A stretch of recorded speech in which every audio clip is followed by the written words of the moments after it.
The room was suffocating, thick with the scent of betrayal and the weight of unspoken words. My brother's voice, sharp as a blade, still echoed in my head. You're a disgrace. Elena, you'll never amount to anything. Those words, spat at me during a family dinner 2 years ago, had carved a wound that refused to heal. I stood in the corner of the lavish rehearsal dinner venue, clutching a glass of champagne I hadn't sipped. The chandeliers glittered above, casting a mocking glow over the polished crowd. My brother, Daniel, stood at the center of it all, his arm around his fiancée, Claire, both of them radiant in their pre-wedding bliss. Everyone was laughing, toasting, celebrating everyone except me. I was the outcast, the sister who'd been shunned after that night, the one who dared to walk away from the family's expectations. But tonight, I wasn't here to grovel or beg for forgiveness. I was here because Claire had invited me, her voice soft and insistent over the phone. Please, Elena. It would mean so much to Daniel. I doubted that. Daniel hadn't spoken to me since that fight, since he'd called me a failure for choosing law school over the family business. Yet here I was, dressed in a simple black dress, my heart pounding with a mix of dread and defiance. The truth was, I'd done more than just survive since that night. I'd thrived. At 35, I'd clawed my way through law school, passed the bar, and landed a Judge Chapin achievement Daniel would never understand. But I hadn't come to gloat. I came because, despite everything, I still loved my brother. Or at least, I loved the version of him I remembered from childhood, the one who'd once protected me from the world.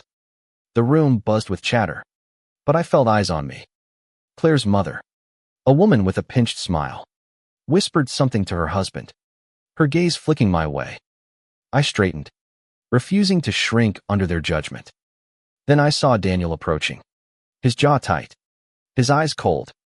You actually showed up, he said, his voice low, venomous. Don't embarrass me tonight. Elena, this is my moment. I swallowed the urge to snap back, to remind him of the nights I'd studied until dawn while he partied away our family's fortune. Instead, I nodded, my voice steady. I'm here for Claire. He scoffed, turning away, but not before muttering. Still a disgrace. The words stung, but I'd learned to armor myself against them. What he didn't know, what no one in this room knew, was that tomorrow, at their rehearsal dinner, everything would change. Claire's polite invitation had set something in motion, something neither she nor Daniel could have anticipated. The evening dragged on, a parade of toasts and forced smiles. I kept my distance, watching Daniel and Claire glide through the room like royalty. She was stunning, her auburn hair swept into an elegant updo, her laugh bright and infectious. I couldn't help but like her, even if she was marrying my brother. There was a warmth to her, a sincerity that made me wonder what she saw in Daniel's arrogance. As the night wore on, I slipped outside to the venue's garden, needing air. The stars were sharp against the velvet sky, and the cool breeze soothed the ache in my chest. That's when Claire found me, her heels clicking softly on the stone path. Elena, she said, her voice tentative. I'm so glad you came. I turned, surprised by the softness in her eyes. Are you? I asked, unable to keep the edge from my voice.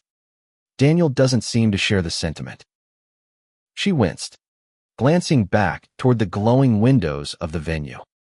He's complicated, but he loves you. In his way. He just doesn't know how to show it. I laughed, a bitter sound. He called me a disgrace. Claire, that's not love. She stepped closer, her expression earnest. He's wrong. I know what you've done. Elena, I know about your career, your judgeship. I admire you. Her words caught me off guard, a flicker of warmth in the cold night. How do you know about that? I asked, narrowing my eyes. I'd kept my achievements quiet, deliberately avoiding the family rumor mill. Claire hesitated, then smiled faintly. I have my ways. Let's just say I believe in second chances. And I think you and Daniel could find one. If you both tried. I wanted to believe her. But the weight of 2 years of silence pressed against my chest. It's not that simple, I said. He made his choice. She nodded, her eyes searching mine. Maybe. But tomorrow's a new day. Promise me you'll stay for the rehearsal dinner. I sighed, unsure why her request mattered so much to me. I'll stay, I said finally. But don't expect miracles. She smiled, a spark of hope in her eyes. Thank you, Elena. You won't regret it. As she walked away, I felt a strange shift inside me, a mix of curiosity and unease. Claire knew more than she was letting on, and I couldn't shake the feeling that tomorrow's rehearsal dinner would be anything but ordinary. The next morning, I woke to a text from an unknown number.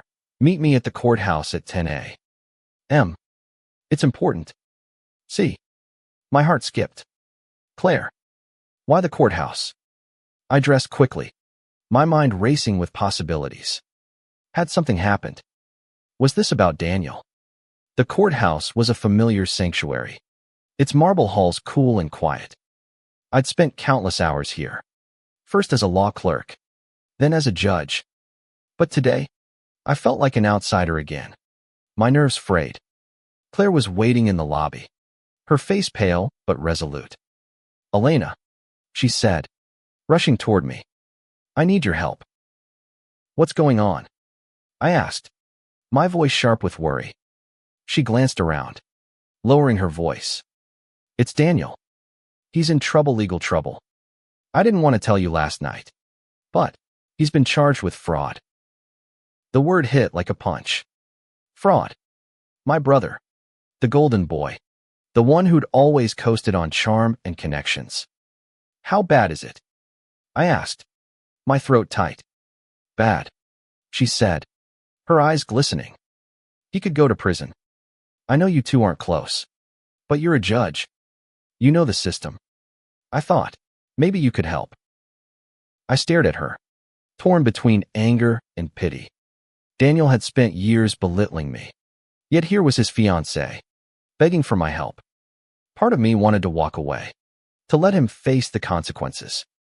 But another part, the part that still saw the boy who'd once bandaged my scraped knee skull, let go.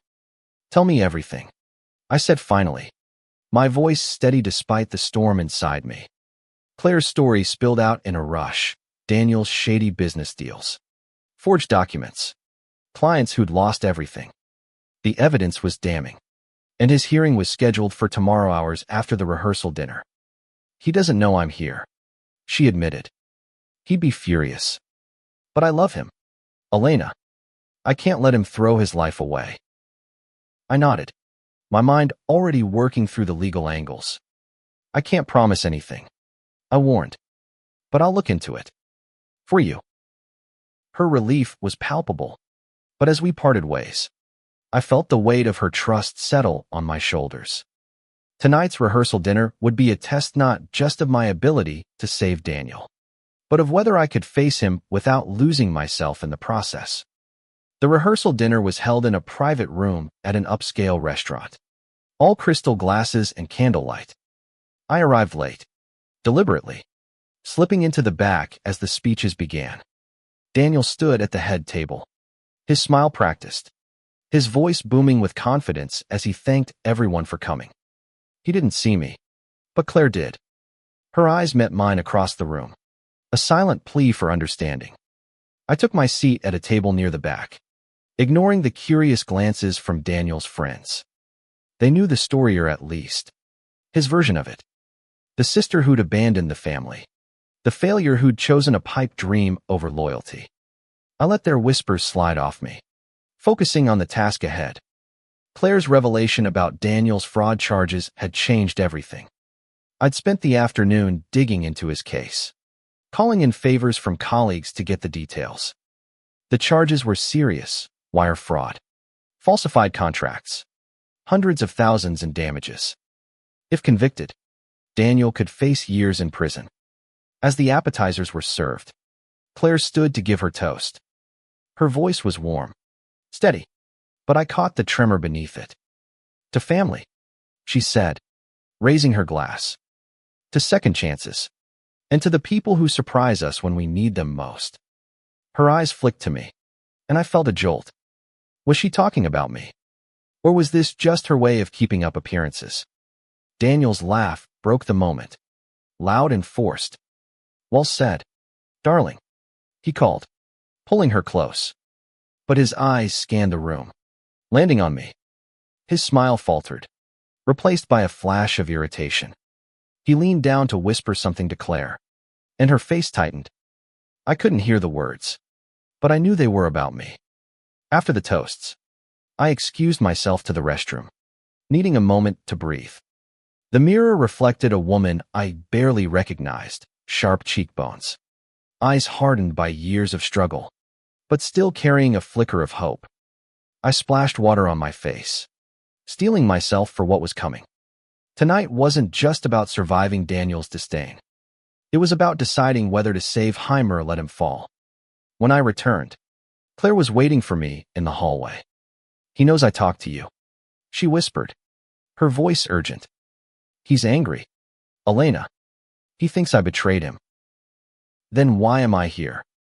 I asked, my patience fraying. If he doesn't want my help, why drag me into this? Because I believe in you, she said fiercely. And because I think, deep down, he does too. He's just too stubborn to admit it.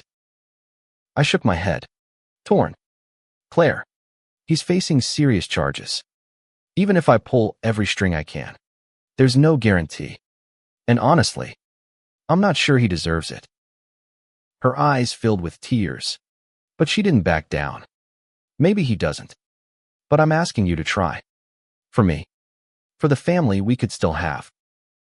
Her words hit hard, stirring memories of the family we'd once been before money, pride, and ambition tore us apart. I nodded, unable to refuse her. I'll do what I can, I said, but he needs to meet me halfway.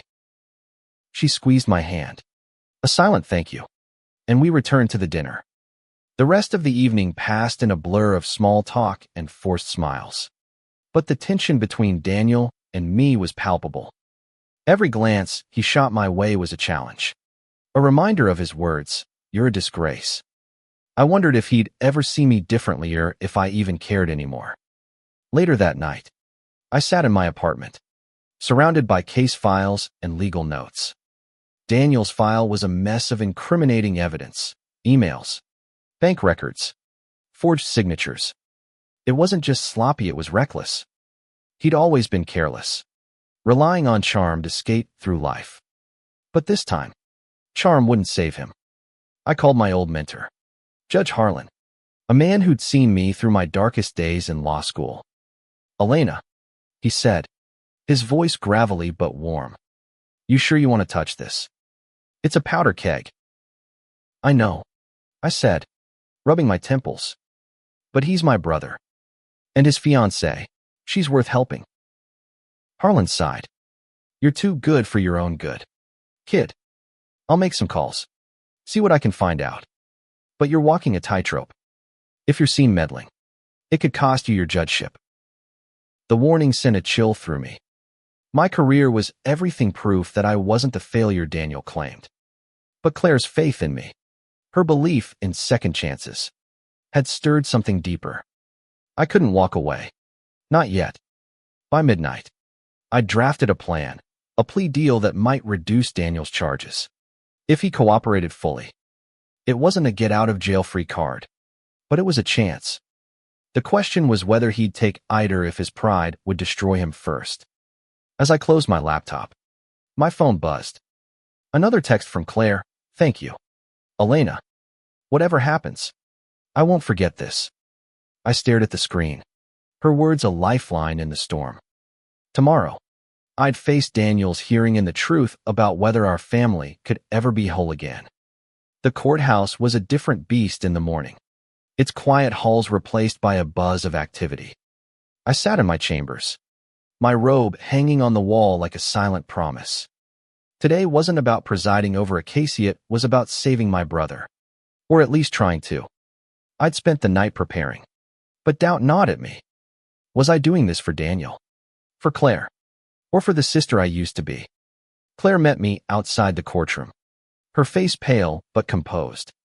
"He's inside," she said, her voice low. "He's scared. Elena. He won't admit it. But I can tell." I nodded, my stomach twisting. "Did you tell him I'm helping?" She hesitated. I tried. He doesn't believe you'd do it. He thinks you're here to gloat." The words stung, but I pushed them aside. "Let's get this over with," I said, leading her into the courtroom. Daniel sat at the defendant's table, his suit impeccable, but his eyes hollow. He looked smaller than I remembered, stripped of his usual bravado. When he saw me, his jaw tightened, but he said nothing. The prosecutor, a sharp woman named Lisa Carter, was already laying out the charges, multiple counts of wire fraud, each carrying a potential 7-year sentence. The evidence was overwhelming: bank records, client testimonies, even Daniel's own emails boasting about his clever deals. I took a seat in the gallery, my presence drawing curious glances. Judges didn't usually sit in on hearings unless they had a personal stake, and I could feel the weight of those stares. Claire sat beside me, her hand gripping mine under the table. "Thank you," she whispered again, and I squeezed back, unable to speak. The hearing began, and Lisa's voice was relentless, painting Daniel as a greedy opportunist. I watched him flinch, his hands clenching the table. For the first time, I saw fear in his eyes, not just of prison, but of losing everything he'd built. I wanted to hate him, to let him drown in his own mistakes. But the sight of him unraveling cracked something inside me. When the judge, a colleague I respected, asked for Daniel's plea, he stood, his voice shaky. "Not guilty," he said, but there was no conviction in it. Claire's grip tightened, and I knew what she was thinking. He was digging his own grave. During a recess, I pulled Lisa aside in the hallway. "Can we talk?" I asked, keeping my voice neutral. She raised an eyebrow, her expression wary. "Elena, you know better than to get involved." "I'm not here as a judge," I said quickly. "I'm here as his sister. What's the best deal he can get?" Lisa sighed, glancing at the courtroom doors. "Your brother's in deep. Elena, the evidence is airtight. Best I can offer is a plea to 1 count. Maybe 3 years with good behavior. But he has to cooperate: full confession, restitution, the works. 3 years. It was better than 7, but still a lifetime for someone like Daniel, who'd never faced real consequences. "I'll talk to him," I said. "Thank you." She nodded, her eyes softening. "Be careful, Elena. This could come back to bite you." I found Daniel in a holding room, his head in his hands. He looked up as I entered, his expression a mix of defiance and despair. "What do you want?" he snapped. "Come to rub it in." "I'm here to help," I said, keeping my voice steady. "Lisa's offering a plea deal. 3 years. Maybe less with good behavior. But you have to confess everything." He laughed, a harsh, bitter sound. "You think you're some hero now? You're still the same screw-up who walked out on us." His words cut, but I didn't flinch. "I walked out because you pushed me away. Daniel, you call me a disgrace. But I'm here now, trying to save you. Take the deal, or you're looking at 7 years minimum." He stared at me, his eyes searching for a lie. "Why?" he asked finally, his voice breaking. "Why help me after everything?" I swallowed hard, the truth spilling out before I could stop it. "Because you're my brother, and because Claire believes in you. Don't make her regret it." For a moment, he was silent, his shoulders sagging. Then he nodded, a small, reluctant gesture. "Fine," he said. "I'll take the deal." Back in the courtroom, Daniel's confession was quiet but clear. Each word a weight lifted and a wound opened. He admitted to the forged contracts, the stolen money, The lies. Claire's eyes glistened, but she held her head high, her hand still in mine.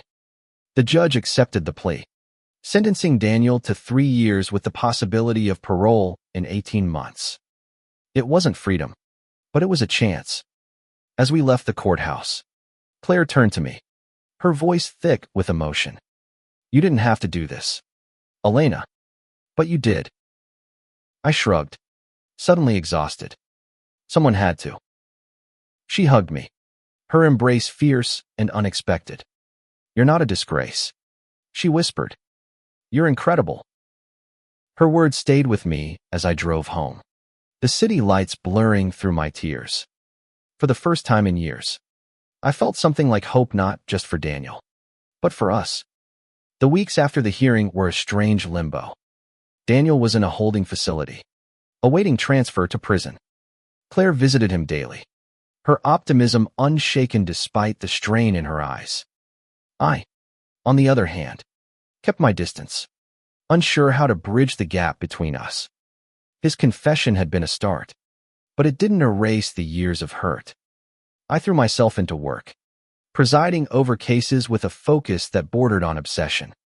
My courtroom was my refuge, a place where I could be Judge Elena Marquez, not the disgraced sister. But even there, Daniel's shadow lingered. Colleagues whispered about the hearing, about the judge who'd stepped in for her brother. I ignored the gossip, but Harlan's warning echoed in my mind. This could cost you. One evening, Claire called, her voice bright despite the late hour. "Elena, can we meet? I have something to show you." Curious, I agreed, meeting her at a small cafe near my apartment. She slid an envelope across the table, her smile tentative. "Open it," she said. Inside was a letter from Daniel, handwritten in his messy scrawl. My hands trembled as I read. "Elena, I don't know how to do this. Apologizing isn't my thing. But I was wrong about you. About everything. You didn't have to help me. But you did. I don't deserve it. But I'm grateful. I'm trying to be better. For Claire. For myself. Maybe one day. For you too. Daniel." I stared at the words, my throat tight. It wasn't a grand gesture, but it was more than I'd ever expected. "He wrote this yesterday," Claire said softly. "He's been talking about you a lot. About how he messed up." I folded the letter, unsure how to feel. "He's got a long way to go," I said finally. "I know," she said. "But this is a start, right?" I nodded, the weight of the letter heavy in my hands. For the first time, I saw a glimmer of the brother I'd once known, not the arrogant man who'd called me a disgrace, but the boy who'd shared secrets with me under the stars. Claire and I began meeting regularly, our conversations shifting from Daniel to our own lives. She told me about her dreams of opening a bakery, her fears of losing Daniel to his mistakes. I shared pieces of my own story: law school, the nights I'd doubted myself, the pride of earning my judgeship. We were building something, a fragile bond forged in the ashes of our family's drama. One afternoon, she invited me to the bakery she was renovating, a cozy space with exposed brick and the scent of fresh paint. "This is my dream," she said, her eyes sparkling, "and I want you to be part of it. As a friend, not just Daniel's sister." Her words caught me off guard, stirring a warmth I hadn't felt in years. "I'd like that," I said, and I meant it. As we worked side by side, sanding tables and hanging shelves, I realized something. Claire wasn't just Daniel's fiancée. She was family, in a way I hadn't expected. And maybe, just maybe, there was room for Daniel in that family too if he could earn it. By the time Daniel's transfer to prison came, I was ready to face him. Claire arranged a visit, and we drove together, the silence between us heavy but not uncomfortable. At the facility, Daniel looked different, thinner, quieter, but with a spark of determination I hadn't seen before. "Elena," he said, his voice low. "I meant what I wrote. I'm sorry." I nodded, my chest tight. "I know, but sorry isn't enough. You've got to show it." He met my eyes, and for the first time, I saw something like respect. "I will," he said. "I promise." As we left, Claire slipped her arm through mine, her smile soft but steady. "We're going to be okay," she said. "All of us." I wasn't sure I believed her, but I wanted to. And for now, that was enough. Months passed, and life settled into a new rhythm. Daniel's letters came regularly now, each one a small step toward redemption. He wrote about the prison's rehabilitation programs, his efforts to make amends with his victims. I read them with cautious hope, unsure if his change was real or just another act. Claire's bakery opened to a small but enthusiastic crowd, and I became a regular, helping behind the counter on weekends. The work was grounding, a reminder that life could be simple, even joyful. Claire's laughter filled the space, and I found myself smiling more than I had in years. But the past wasn't done with us. One morning, I received a call from Lisa Carter, the prosecutor. "Elena, we have a problem," she said, her voice tight. "One of Daniel's victims is suing you. They're claiming you influenced the plea deal improperly." The words hit like a slap. "That's ridiculous," I said, my heart racing. "I didn't." "I know," she interrupted. "But they've got a lawyer who's digging for dirt. You need to be ready." Panic surged, but I forced it down. My judgeship was everything me proof that I wasn't the disgrace Daniel had called me. Losing it would mean losing myself. I called Harlan, who agreed to represent me. "This is a fishing expedition," he said gruffly, "but we'll fight it." The lawsuit loomed over me, a shadow that darkened even my moments with Claire. She noticed. "Of course." "What's wrong?" she asked one evening, as we closed the bakery. I told her everything, the words spilling out in a rush. She listened, her face pale but resolute. "We'll get through this," she said. "You helped Daniel. Now let me help you." Her support was a lifeline, but the fear lingered. If the lawsuit gained traction, it could ruin me. I spent sleepless nights preparing my defense, combing through every detail of Daniel's case. Had I crossed a line? Had my love for my brother blinded me to the risks? The hearing for the lawsuit was set for a month later, and I threw myself into preparation. Harlan was a bulldog, tearing apart the plaintiff's claims. But the stress was relentless. Claire stayed by my side, her presence a quiet strength. "You're not alone," she said one night, as we sat in my apartment with takeout and case files. "We're family now." Her words echoed Daniel's letter, and I realized how much had changed. The family I'd lost was being rebuilt, not with Daniel at the center, but with Claire. And maybe, when he was released, he could be part of it too. The day of the lawsuit hearing arrived, crisp and clear. I walked into the courthouse with Harlan at my side, my heart pounding but my head high. The plaintiff's lawyer was aggressive, painting me as a corrupt judge who'd abused her power. But Harlan was relentless, dismantling their case with precision. When I took the stand, I spoke from the heart, my voice steady. I acted as a sister, not a judge. I said, I wanted to save my brother, but I never compromised my integrity. The Judhaya woman I'd admired for years listened carefully. When she ruled in my favor, dismissing the lawsuit, I felt a weight lift. Claire was waiting outside, her smile brighter than the sun. "I knew you'd win," she said, pulling me into a hug. I laughed, the sound shaky but real. "I couldn't have done it without you." As we walked away from the courthouse, I felt a shift. The past wasn't gone, but it no longer defined me. I was Elena Marquez Judge, sister, friend, and for the first time, I believed I could be all three. Daniel's release came sooner than expected, thanks to good behavior and a parole board impressed by his efforts at restitution. Claire and I drove to the prison together, the air between us thick with anticipation. I hadn't seen him in person since the hearing, and I wasn't sure what to expect. He stepped out into the sunlight, his face thinner but his eyes brighter than I remembered. Claire ran to him, her arms wrapping around him in a fierce embrace. I hung back, my heart pounding. When he turned to me, his expression was uncertain but open. "Elena," he said, his voice rough. I don't know how to thank you." "You don't have to," I said, my throat tight. "Just don't screw this up." He laughed, a real laugh, and for a moment, I saw the brother I'd loved. "I'm trying," he said. "I really am." We drove back to the city, the conversation light but tentative. Daniel talked about his plans, working with Claire at the bakery, making amends with his victims. I listened, wary but hopeful. He wasn't the same man who'd called me a disgrace, but trust would take time. At the bakery, Claire had planned a small welcome home gathering. Friends and a few forgiving family members filled the space, their laughter mingling with the scent of fresh bread. Daniel stayed close to Claire, his hand in hers, but his eyes kept finding me, as if seeking approval. Later, as we cleaned up, he pulled me aside.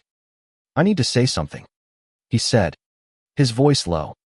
"I was wrong about you. Elena, you're not a disgrace. You're the strongest person I know."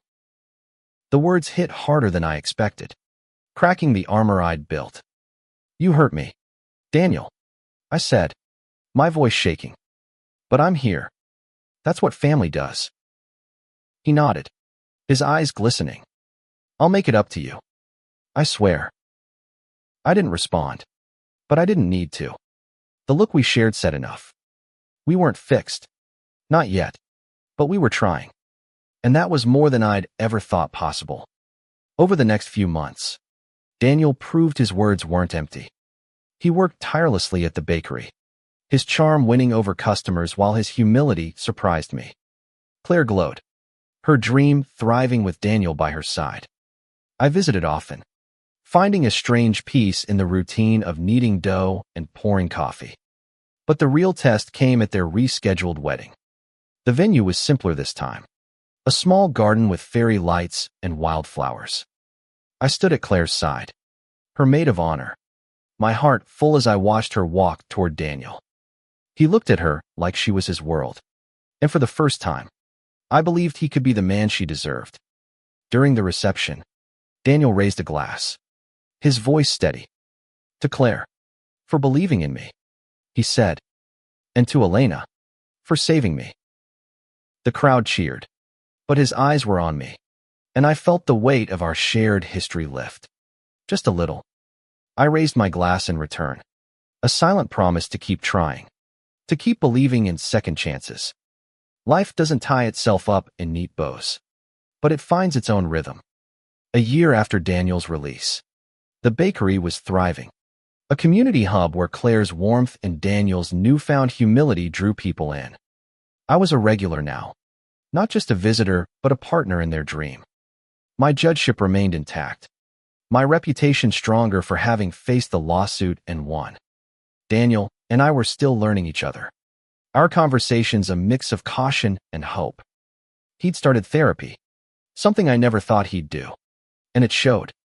He listened more, apologized quicker, laughed easier.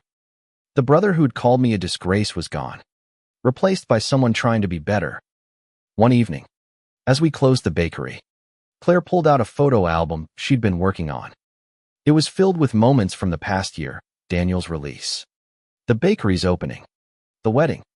But the last page held a surprise photo of me in my judge's robe, taken during a community event at the courthouse. "You belong here," Claire said, tapping the photo. "With us." I looked at Daniel, expecting a quip, but he just smiled. "She's right," he said. "You always did." Tears pricked my eyes, but I blinked them back. "Thanks," I said, my voice soft, "for letting me back in." As we locked up, the night air cool against my skin, I felt a peace I hadn't known in years. The family we'd rebuilt wasn't perfect, but it was ours. And in that moment, under the stars, I knew we'd keep fighting for it together.